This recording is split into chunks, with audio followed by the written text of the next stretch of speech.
perang campo samya matali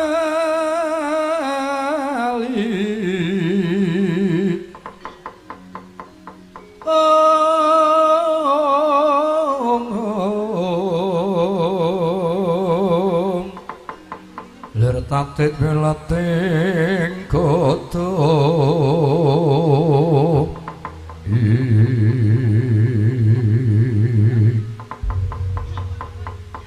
Hong ilahing mastuhuna sekaring bawana langgeng ora luput panduga ulun kaya dene Panakawan Petruk apa dene Panakawan Bagong. Nuwun sewu nggih kulun ampun dipun wastani kula tambuh kok nembe niki kula ngertos nitik agemane panjenengan niku rumbunganing dewa. Bebesipun menika sinten? Ulun Bathara Indra. Nun Ulun Bathara Indra. Takoke truk kancane kok ora ketok. Sapa? Bathara Dana karo Kasina. Kuwi rak DKI, nek iki Bathara Indra iki wong dewa. Ha ya biasane iki rak kancane loro. Kasina karo Dana. Merga iki ana indrane. Aja celemungan Panakawan Bagong. Manggi dhateng jasad kula pun Petruk kantong bolong. Dawuh pengendikane wangku kulun jagat Girinata kulun tinanggenah supaya paring dawuh kelawan jeneng kita. Supaya mudhun ana ing jagat tambane Janaka. Usadane Janaka mapane ana ing Madyapada dudu ning kayangan Junggring Saluka. Piye, Gong? Ngendikane Pukulun Indra tambane Ndara Janaka ki nggone ning Mercupada. Apike diduruti wae bali, Tru. Wong kene wis ora ana apa-apa kok dinteni. Arep ngenteni apa wong genah kayangan ora ana. Kowe aja ngendhoni tali sing wis kenceng, Gong. Mboten Pukulun. Kula mboten badhe mantuk, mboten badhe wangsul. Sauger kula dereng nampi dawuh wujude napa yen wonten syarat sarana. Wonten pundi dunungipun? Ning yen upami kok dewa mboten kersa nedaken cetha Pukulun Manik Maya nggih Pukulun Bathara Guru niku ngajab patine Ndara Janaka. Keterangane jeneng kita aja wangkal-wangkot merga ulun iku dewa. Maneni wae, Truk. Nek kono kok umuk dewa, aku karo ki putrane Bapak Semar, najan Semar iki ya ilang. Mongko jare Semar ki biyen kuwi ya dewa. Ngerti, Gong? Bebisike Pukulun Sangjang Ismanta Ismaya. Berarti aku karo kowe kuwi anak dewa. Bathara Petruk karo Bathara Bagong. Waneni wae, Truk. Mboten badhe wangsul kula. Tetep kula panggah, mboten badhe wangsul. Yen nganti jeneng kita kok panggah rasane pugatine. Padha karo titarepani karo dewa nemeni lakon apa? Piye, Gong? Waneni wae ndak tuman. Mboten badhe wangsul, ora gelem bali tampanono Petruk. Waduh. Bos. Mboten melu-melu.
karo wong tanggung jawab kuwi ditindakake apik-apik wae, Truk.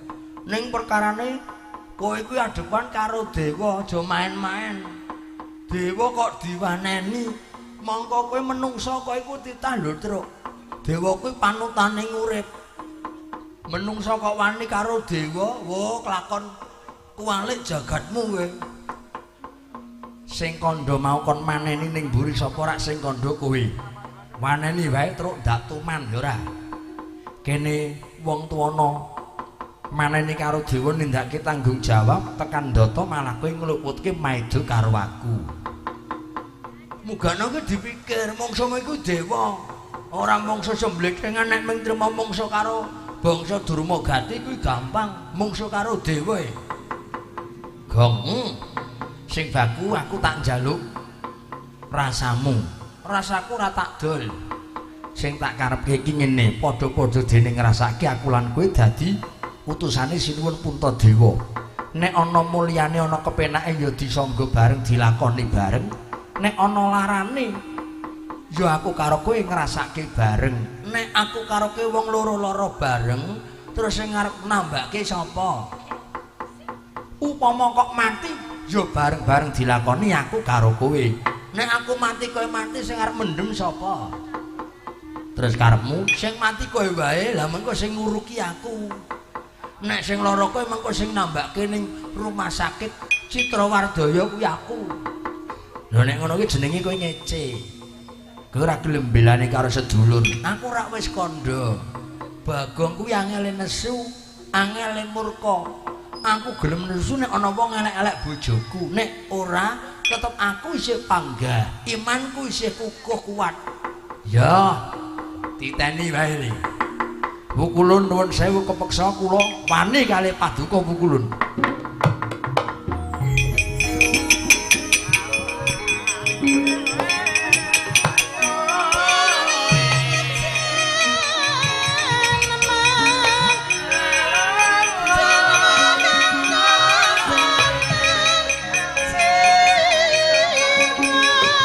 Maju meneh kowe Petruk.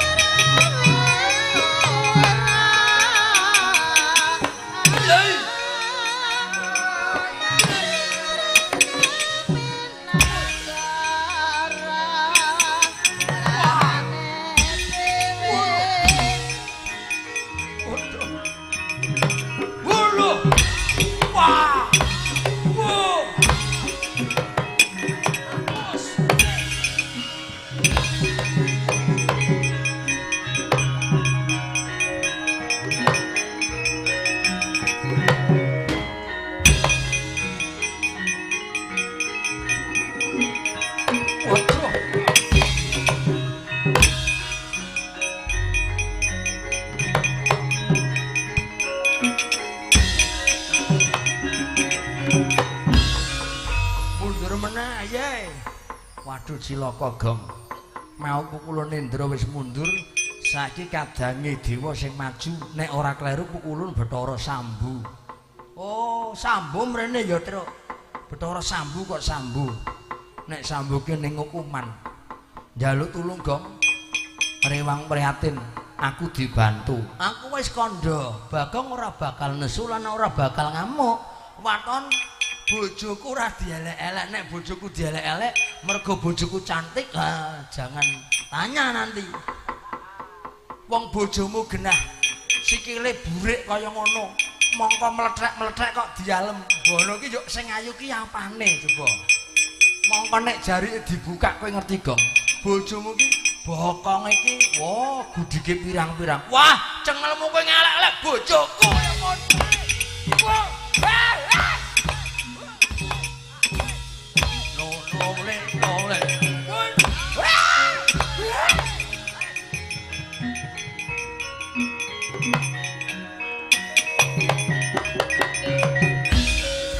Seneng karo bojoku apa piye?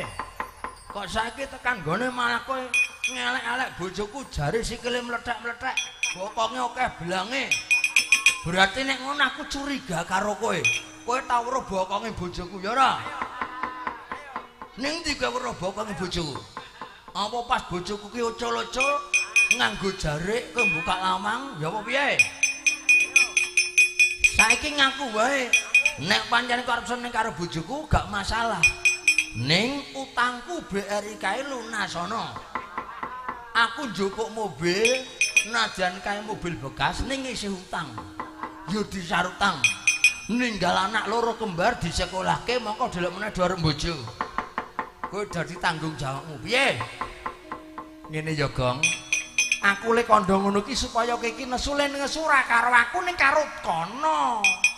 Sing nguneke aku bojoku elek, sikile mlethek ki kowe apa dewa?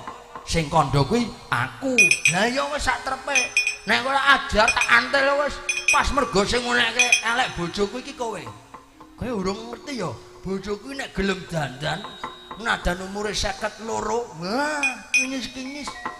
Karo sinden sing jeneng nyambar karo Iin isih kalah wibawa. Mongko bojoku menis-menis. Pipine mancling ning ora berminyak ning glowing. Ngerti kowe? Saiki ngene wae, Kok.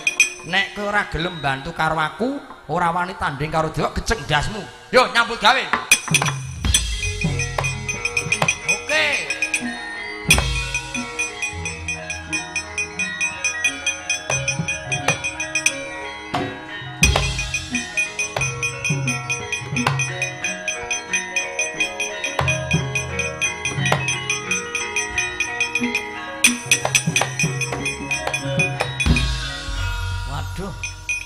Ngamuk terus perkarane piye iki? Coba ditantang ya ora dunekke ora kok kon perang karo dewa. Terus sing kanggo jalaran men aku nesu piye? Ora sak glendang-glendeng Ponokawan Bagong. Prayogane jeneng kita Balya. Non? Jeneng kita Balya. Kula ken wangsul. Mboten usah didhawuhi wangsul nek empun dibayar, empun rampung pegaweane kula tak bali. Tak lunga saka mriki mergo nggone nggih ajeng nggo gentenan tari dolalak teng mriki. Keterangane yen nganti Ponokawan Bagong wangkal wangkot gumendhung kumalungkung. Ulun Bathara Sambu bakal tega kelawan jeneng kita. Oke. Kula mboten belani Petruk ning kula labo-labo tanggung jawab. Bagong niku nduweni tanggung jawab. Momongan kula Ndara Janaka gerah. Kula diutus sinuwun punta ken golek obat, golek tombo. Ewa semanten dewa kok ora gelem nuduhke tambane cetha berarti dewa milik supaya Ndara Janaka sedo. Yen ora trima arep apa joget. Sampeyan joget. Bagong kula ya tak melu joget. Kowe joget tak kendangi ngono, Gong. Ora kok joget bareng-bareng. Legan golek momongan. Panggawa sak pudimu tak ladeni, Bagong.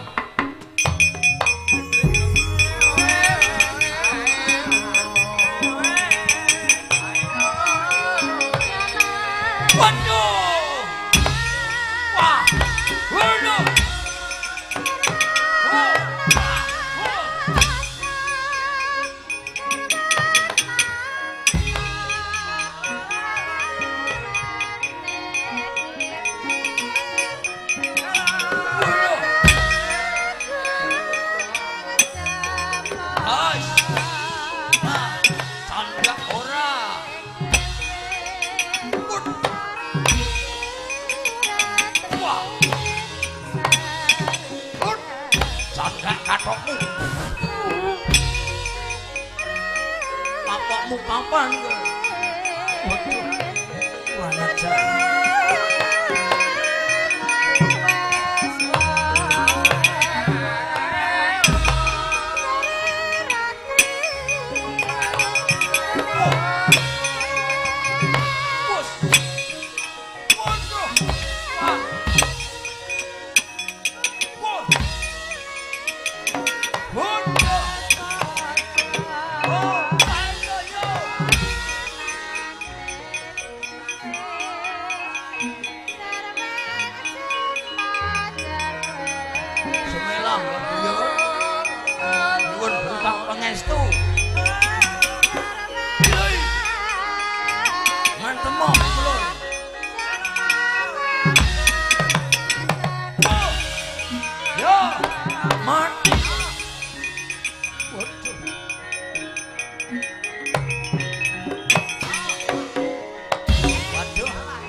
Piye Gong, nek ngene iki repot tanganku cendak.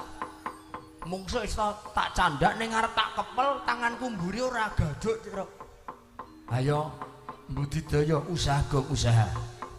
Duh Bapak Semar. Nadan sampean ilang, Pak. Ingkang putra kula Bagong jarene kula anake Bapak Semar. Nek pancen sampean biyen dadi dewa Sang Hyang Ismaya berarti Bapak nduweni daya kekuatan sing luwih. Kudune nyawapi dhateng anak putunipun. Ning nek Bapak tak suwun kekuatane kok ora samane kekuatan kalih Bagong. Selawasore Bagong ora percaya nek Bapak Semar mbiyen kok dadi dewa. Kula nyuwun kekuatane Bapak Semar nggih, Pak. Tan pamar pamoring sukma sinukmaya winaya ing ngasepi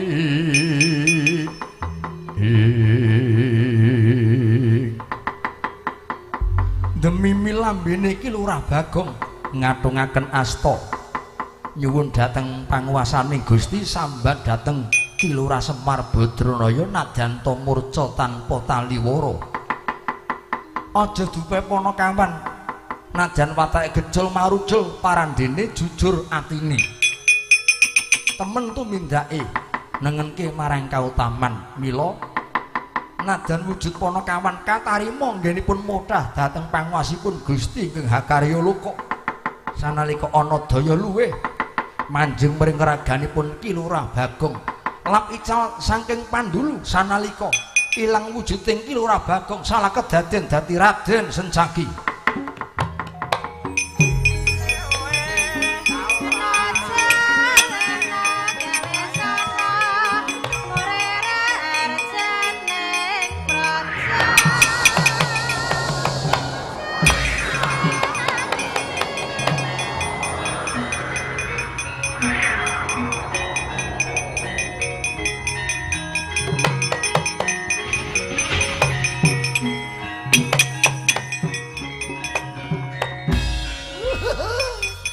Ketrima nek ngene iki terus.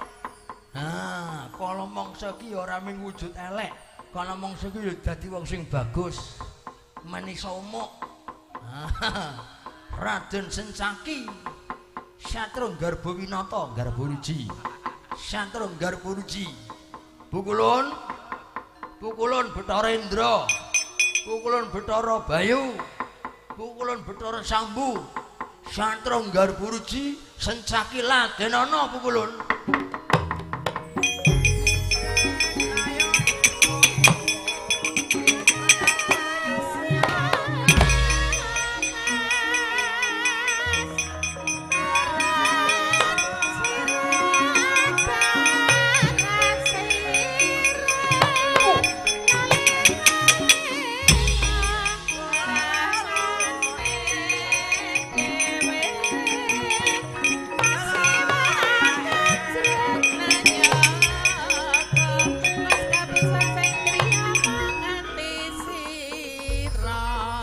Dewaya nuntuna prangsaya prangsaya kang samya sarsaran Narada ngepalani Jawata Sukamulat